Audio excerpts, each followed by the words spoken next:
Seattle on an early autumn afternoon. Fine rain, delicate as spider silk, quietly slid down the windows of the Everlight Grand Hotel, a majestic white granite castle standing solemnly amidst the hustle and bustle of the city. Inside the lobby, the light from crystal chandeliers poured down like liquid honey, reflecting off the walls paneled with expensive walnut wood. The Everlight hotel chain was the pride of America's luxury hospitality industry, a place where a single night in the penthouse could cost as much as a month's salary for an office worker. There, young staff in elegant uniforms glided by like well-trained ballet dancers, with perfectly measured smiles, precise footsteps, and eyes that never fell upon anyone unworthy of attention. At Everlight, an unspoken rule had long taken root. If a guest did not step out of a limousine or wear an Armani suit, they were not worth a second glance. But on that rainy afternoon, a strange man walked into the grand lobby. He wore an old gray khaki coat, dark jeans, slightly worn shoes, and carried a soft, weathered leather backpack on his shoulder. His face bore visible wrinkles, the kind etched by someone who had seen both the spotlight of glory and the loneliness behind it. No one recognized Richard Wallace, the founder of the Everlight hotel chain, once hailed as the aesthetic master of the American hospitality industry. He did not arrive in a limo. He came without a secretary or a security detail. He hadn't reserved a table in the VIP lounge.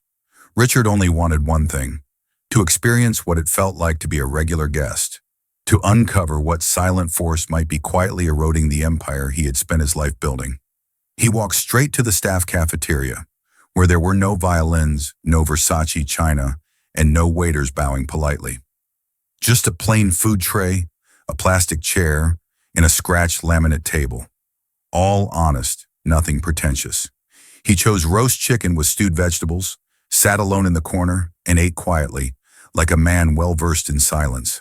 The soft murmurs of conversation, the clinking of cutlery against metal trays echoed gently against his heart.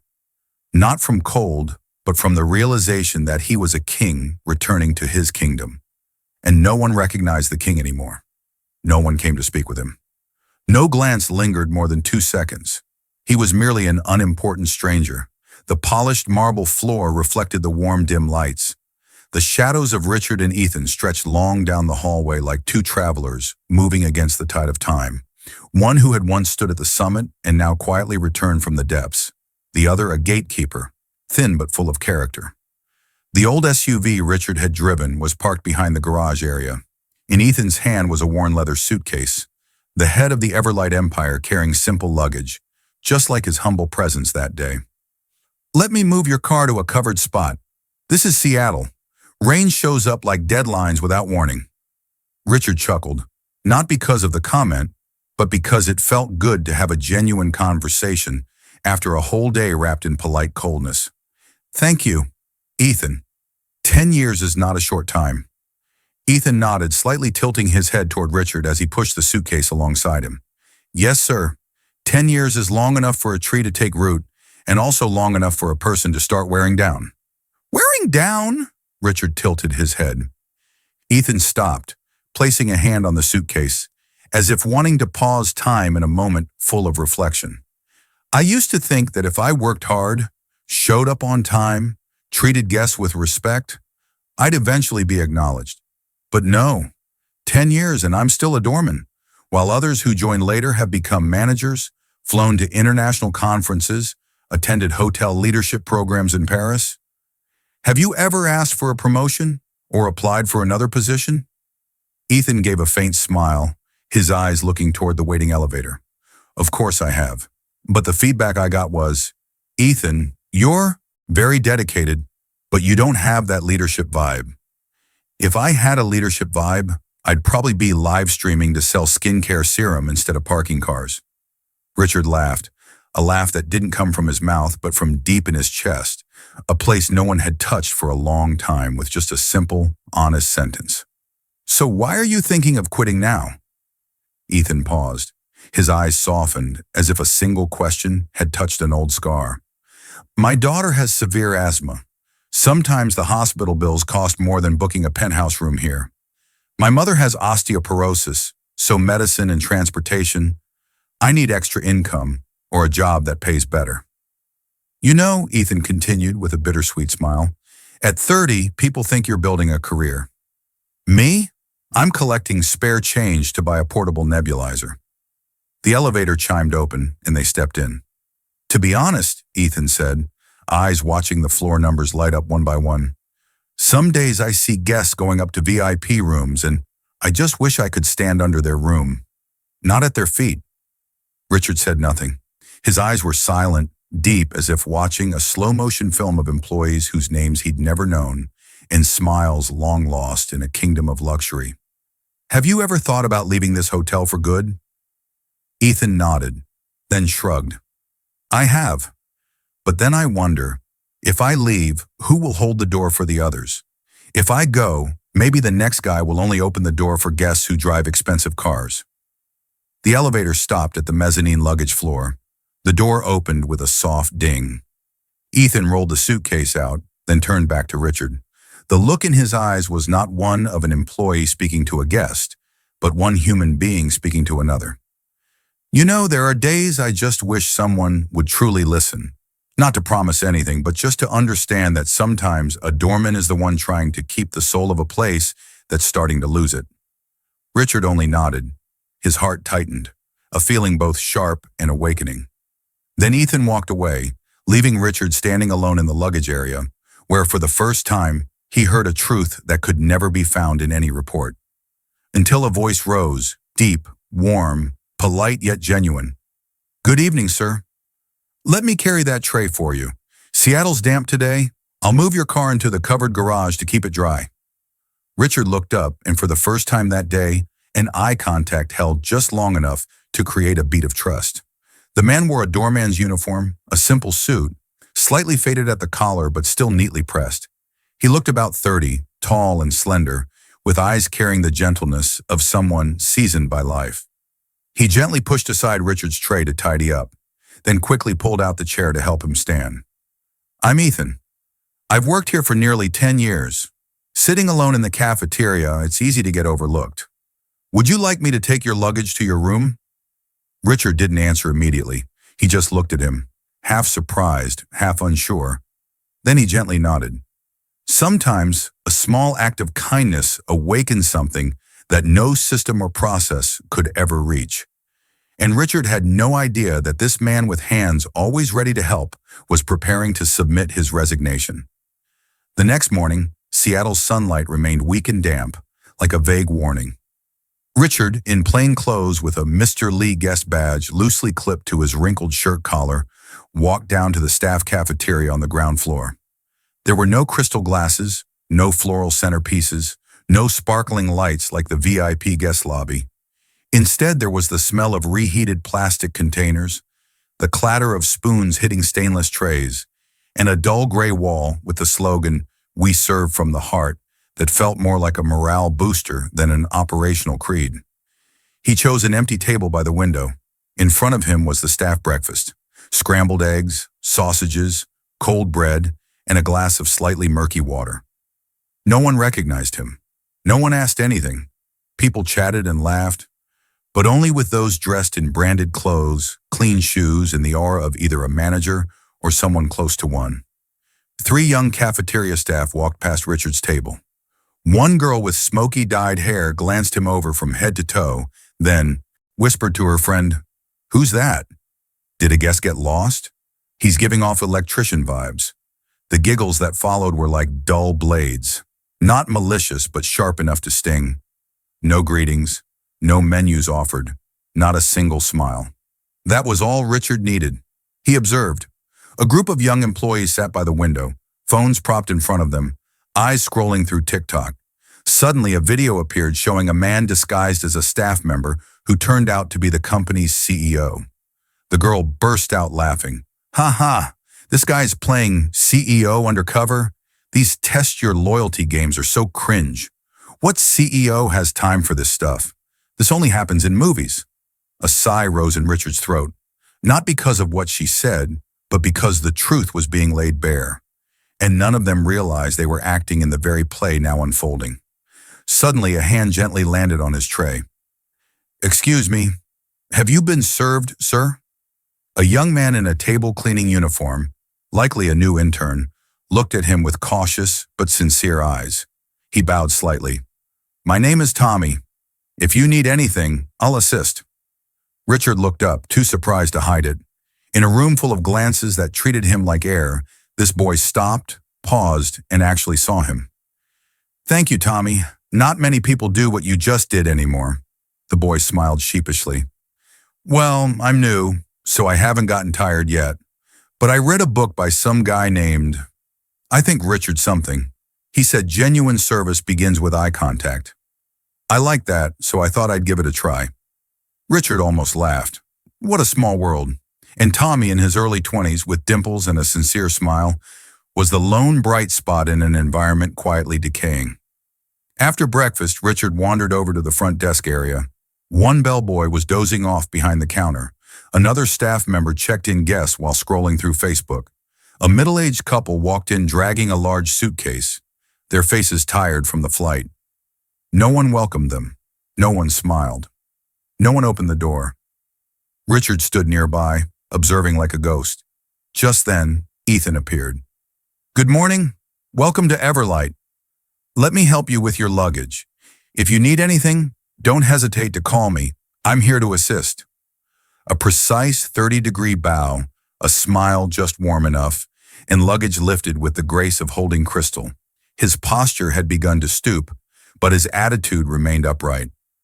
Richard looked at Ethan and no longer saw a doorman, but the last remaining soul still shining in a luxury hotel now cracking at the seams.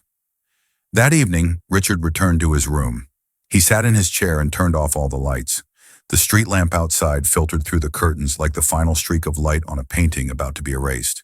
His mind was no longer occupied by quarterly revenue figures or shareholder lists, but by images. Ethan bowing to carry luggage for someone he never knew was the boss. Tommy awkwardly quoting a service philosophy Richard himself had once written, and the soft, mocking laughter of young people who had never been properly guided. Since when did my hotel become a stage where kindness is a surprise rather than the norm? A question rang through his mind like a wake-up bell. Richard stood, walked to the desk, opened his laptop, and typed the first line in a personal memo. Tomorrow I will be silent no more. Richard began the next morning not with his usual strong espresso, but with an old leather notebook, its cover worn from years of use. He wrote a single, concise line on the first page. The truth is not in the reports, it lies in the hallways, where unheard sighs linger. No one in the hotel knew that today, that strange guest would go one level deeper, not into the basement, but into the psychology of those who wore the mask of honesty. After a simple breakfast and a cup of weak coffee, Richard quietly followed the staff-only path marked "No Guest Allowed," a sign he had only ever approved, never walked past. There he encountered Lance, the housekeeping floor supervisor, the same person once nominated in a report as Outstanding Employee of Q2. But instead of checking room checklists, Lance was sitting next to a printer, playing Candy Crush on his phone. 1 foot. Essential oils and the soft sounds of a piano created a sense of peace, as if no fractures had ever existed behind the closed doors of internal operations. But everything was about to change. At exactly 5:30 p.m., an internal announcement echoed through the hotel's communication system. The female voice was calm and neutral as always, but this time the message made everyone pause. All personnel currently present at Lexington Grand, New Hampshire. Please gather in the main lobby at 6 p.m. A special guest will share a few words. No one knew what was happening, but amid the whispers spreading through corridors and service floors, one person remained silent. Ethan, the doorman, who had replaced his worn-out uniform with a plain white shirt and neatly ironed dark gray trousers. Despite the effort, his eyes still carried the same weight they did the first day Richard met him. At exactly 6 p.m., as murmurs filled the air, a middle-aged man stepped onto a small platform set up at the base of the grand staircase. He wore a navy blue blazer, a white shirt with no tie, and old leather shoes worn from countless unnamed roads. There was no logo, no badge, only a calm gaze and a voice that rang out slowly but powerfully. Good evening. I'd like to borrow 10 minutes of your time. Or perhaps to offer an explanation for an entire decade. He paused. The entire lobby fell silent, filled only with the hum of the air conditioning and the breaths of nearly 70 people scattered among sofas, at the bar, near the reception, and around the luggage area. Then he continued, I am Richard Alden, founder of the Lexington Grand Hotel chain. Some of you may never have heard my name. That's understandable. I've been away from the front lines for too long, leaving operations to the numbers. And numbers don't feel pain. A faint murmur rippled through the space and quickly faded. Someone exhaled sharply. Richard calmly unfastened his jacket button and placed a hand on the podium, as if steadying himself. Yet his gaze, directed toward the staff, did not waver. I returned to a place I once believed reflected class. But what I saw was not the shimmer of chandeliers, but the weary eyes of a receptionist hiding her vacation request to care for her ailing mother. I saw the scratched hands of a doorman who was never once called by his proper name in a recognition memo. I heard the hesitant voice of a housekeeper unclogging a toilet herself because her supervisor didn't want to be bothered. I saw another Gregory, living right inside the hotel that bears my name. Not a sound, no movement. Richard turned slightly, his gaze sweeping across the faces of kitchen staff, housekeeping, maintenance, front desk, until it rested on Ethan, standing quietly near a stone pillar by the elevator. The only person who didn't ask who I was, but simply treated me as a fellow human being in need of help, was him, a slight nod in Ethan's direction. He didn't know who I was, yet he wiped his hands before touching my luggage. He didn't ask for a tip, didn't ask which room tier I was staying in. He just asked, "Long trip, sir? You must be tired." The atmosphere grew heavy. Ethan froze. His eyes met Richard's, not as the quiet guest who ate alone, but now as the owner of the entire empire. Richard took a deep breath, then placed his right hand over his chest. Today, I'm not here to preach values. I'm here to apologize for letting you carry a legacy I once thought was glorious, but which turns out to be hollow if it lacks compassion. He paused, then said with resolve, "Starting tomorrow, I will personally restructure the entire HR system. No one will work more than 2 shifts a day. No one will have to submit 3 requests just to take time off. And no one, absolutely no one, will be treated as invisible again." The lobby remained silent, but something had broken loose. Not tears, but the years of holding it all in, finally finding space to exhale. A few clapped, then more. Finally, the entire Lexington Grand lobby echoed with applause, once thought impossible within these walls. Ethan stood still. He didn't clap. He didn't cry. He just pressed his lips together slightly, as if quietly sealing away something in his heart. If fairness truly existed, I wouldn't need anyone to know my name. But if today marks the beginning of a new era, then I will keep going. Every revolution begins with a flicker of light. But that light does more than illuminate dark corners. It also sparks fear in those who have grown comfortable living in the shadows. And when the truth is spoken under crystal chandeliers, the first thing to rise is not sympathy, but resistance. Less than 48 hours after Richard Alden's speech at Lexington Grand, New Hampshire, an emergency meeting was convened on the 38th floor of the Eastern Regional Management Office. In a cold, glass-walled room overlooking the misty Manhattan skyline, men in dark suits and women with tightly pinned hair took turns hurling grievances as heavy and frigid as stone. "He's disrupting the entire system. You can't cut working hours and increase benefits at the same time. The payroll budget won't survive. So now, just one undercover stroll as a guest gives him the right to rewrite the entire structure? Absurd." Beneath the sterile white glow of fluorescent ceiling lights, the only one who remained silent was Stephen Wexler, regional director. He slowly ran his finger along the rim of his coffee cup, then uttered a sentence as soft as it was sharp. "If Richard Alden really wants to play Robin Hood, then let him learn what it's like to face a firing squad." Within a week, the Lexington Grand Hotel chain faced a media storm unlike anything seen in its 30-year history. On social media, anonymous accounts simultaneously posted vague and provocative messages. New hires are being pampered like children. Who's left to do real work? Cutting hours? What about service quality? Old Man Alden is back and wrecking the brand. Business news outlets ran sarcastic headlines. From CEO to actor, Richard Alden's role swap flop? Is kindness more costly than shareholder confidence? Internally, many mid-level managers began quietly delaying the implementation of Richard's reform policies. Payroll revisions were redone due to errors, shift schedules were pending final approval, and the re-evaluation of the doorman's role was silently removed from the system. Everything was pushing him back into the shadows, the place they wished he had never left. Amid all the chaos, Ethan still showed up at the hotel every morning, put on his uniform, opened the gate, bowed to guests. None of them knew the man smiling gently was at the center of an underground storm. Until one day, in an old mahogany drawer in the security room, Richard discovered an envelope with no sender. Written in black ink, the handwriting was firm and resolute. I'm not asking for a promotion. I don't need anyone to remember my face. But I need to know that my effort isn't just theater dressed up as reform. If you cannot keep your word, let me leave quietly. But if you truly want to change something, then please don't go alone. The letter was unsigned, but Richard knew. It was from Ethan. That night, as rain blanketed the city like a silver veil beyond the glass, Richard stood alone in his office, looking down at the hotel lobby. No one knew the man who once signed billion-dollar contracts was now replaying a recording from an old technician's radio, where Ethan's laughter could be heard as he reassured an elderly guest. Don't worry, sir. This luggage isn't as heavy as the dinner I have to cook for my mom every night.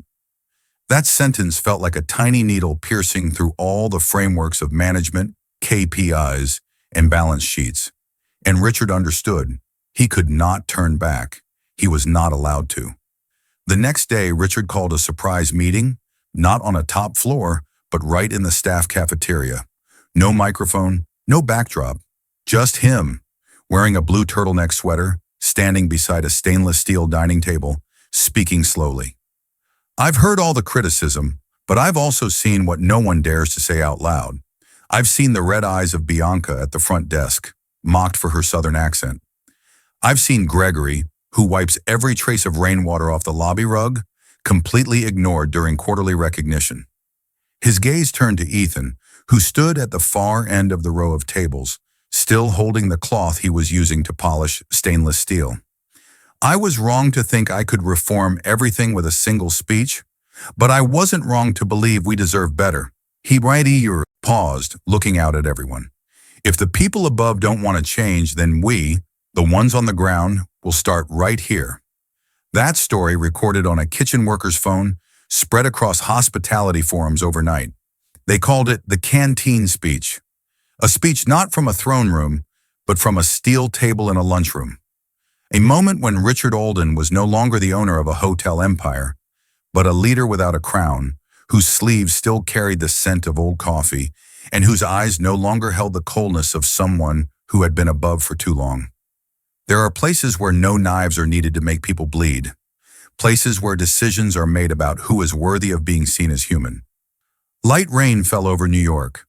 The 41st floor of Lexington Grand Headquarters was flooded with pale white light from recessed fluorescent ceiling panels, a chill so sterile it felt like it could freeze your breath. Meeting Room 8 stretched long and narrow, with glass walls reflecting a fog-covered Manhattan. A walnut table ran down its center, lined with 12 black leather chairs arranged like thrones, and in each seat sat a face of wealth, power, and a coldness that chilled the air. At the head of the table, Stephen Wexler, Eastern Regional Executive Director, adjusted his Rolex, its metallic shine flashing like a blade across from Richard's gaze. Richard Alden, 52 years old, wore a charcoal gray suit, a pale green tie reminiscent of the old meadows back in his Vermont hometown.